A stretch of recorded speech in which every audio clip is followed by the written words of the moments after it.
ഹരി ഓം. ദശകം 71 ശ്ലോകം 3.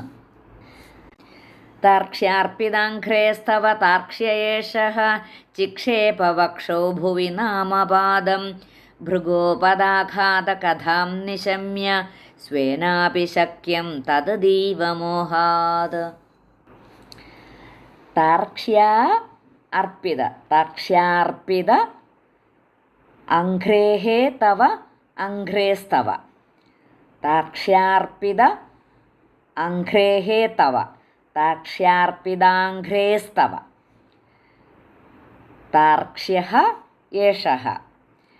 താർക്ഷ്യാർപ്പിതാഘ്രേസ്തവ താർക്ഷ്യ ഏഷഃ. ചിക്ഷേപ വക്ഷഃ ഭുവി വക്ഷോ ഭുവി. വക്ഷഃ ഭുവി വക്ഷോ ഭുവി നാമപാദം.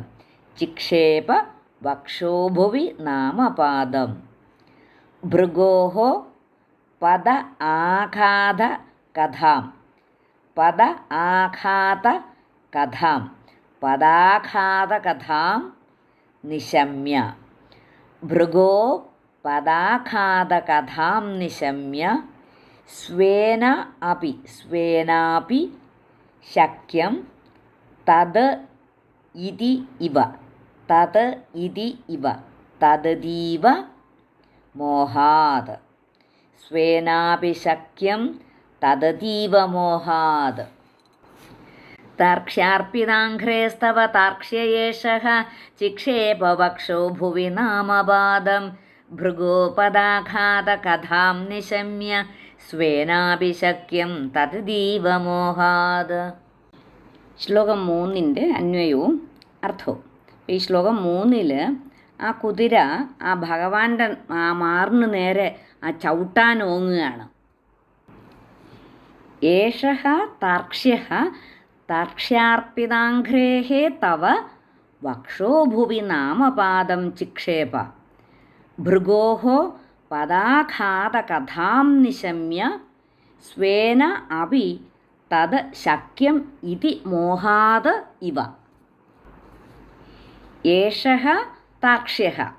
ഏഷഃ താർക്ഷ്യ എന്ന് വെച്ചാൽ ഇവിടുത്തെ ആ താർക്ഷ്യഃ എന്ന് പറഞ്ഞാൽ കുതിര എന്നുള്ള അർത്ഥം. അപ്പോൾ ആരാണ് ആ കുതിര? ആ കേശി എന്ന് പറയുന്ന അസുരൻ കുതിരയായിട്ട് വന്നു എന്ന് പറഞ്ഞല്ലോ. അപ്പോൾ ഏഷഃ താർക്ഷ്യഃ ഈ കുതിര. അപ്പോൾ ഈ താർക്ഷ്യ എന്നുള്ള ശബ്ദത്തിന് ഗരുഡനെന്നും കുതിരയെന്നും അർത്ഥമുണ്ട്. അപ്പോൾ ഈ ആദ്യത്തെ താർക്ഷ്യഃ എന്ന് പറയുന്നത് ഈ കുതിര താർക്ഷ്യാർപ്പിതാഘ്രേഃ തവ. ഇവിടെ താർക്ഷ്യ അർപ്പിത അഘ്രേഃ തവ ആ ഗരുഡനിൽ പാദങ്ങൾ അർപ്പിച്ചിട്ടുള്ള നിന്തിരുവടിയുടെ. അപ്പോൾ ആ ഭഗവാൻ ഗരുഡൻ്റെ പുറത്താണല്ലോ പാദങ്ങൾ അർപ്പിച്ചിരിക്കുന്നത്. അപ്പോൾ അതാണ് താർക്ഷ്യാർപ്പിതാഘ്രേഃ തവ.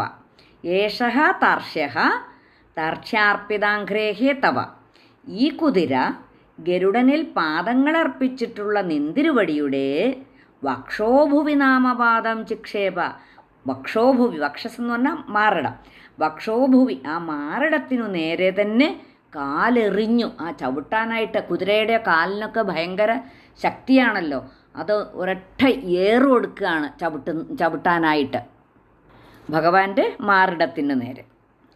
ഭൃഗോഃ പദാഘാത കഥാം നിശമ്യ. ഭൃഗോഃ എന്ന് പറഞ്ഞാൽ ഭൃഗു മഹർഷി പദ ആഘാത കഥ ആ കാൽ കൊണ്ട് ചവിട്ടിയ കഥ.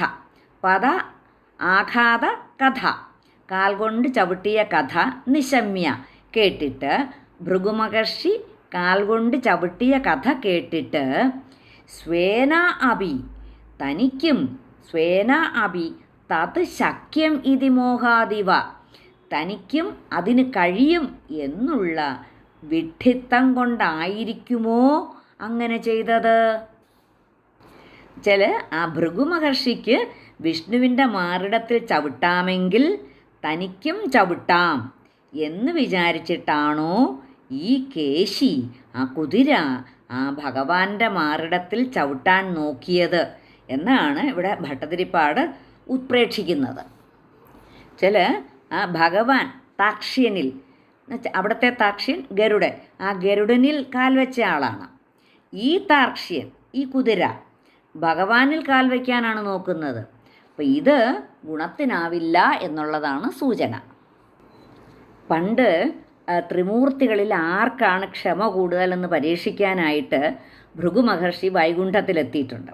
അപ്പോൾ ആദിശേഷനിൽ ഇങ്ങനെ പള്ളി കൊള്ളുന്ന മഹാവിഷ്ണുവിൻ്റെ തിരുമാറിടത്തിൽ ചവിട്ടി എന്നുള്ളൊരു കഥ കേട്ടിട്ട് തനിക്കും അപ്രകാരം ചെയ്യാൻ സാധിക്കുമെന്നുള്ള ആ ഒരു വിഡ്ഢിത്തം കാരണമായിരിക്കാം അങ്ങയുടെ ആ വക്ഷപ്രദേശത്ത് ചവിട്ടിയത്.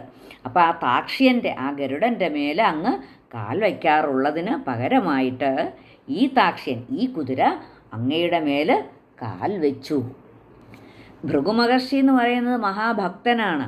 അതുകൊണ്ട് ആ ഭക്തൻ ചവിട്ടിയ അടയാളം പോലും ആ ഭക്തവത്സലനായ ഭഗവാന് ഒരു ഐശ്വര്യപൂർണമായിട്ടുള്ള മറുക്, ആ ശ്രീവത്സം ആയിത്തീരുകയാണ് ഉണ്ടായത്. അപ്പോൾ ഗരുഡനും ഭക്തനാണ്. അപ്പോൾ വിഷ്ണു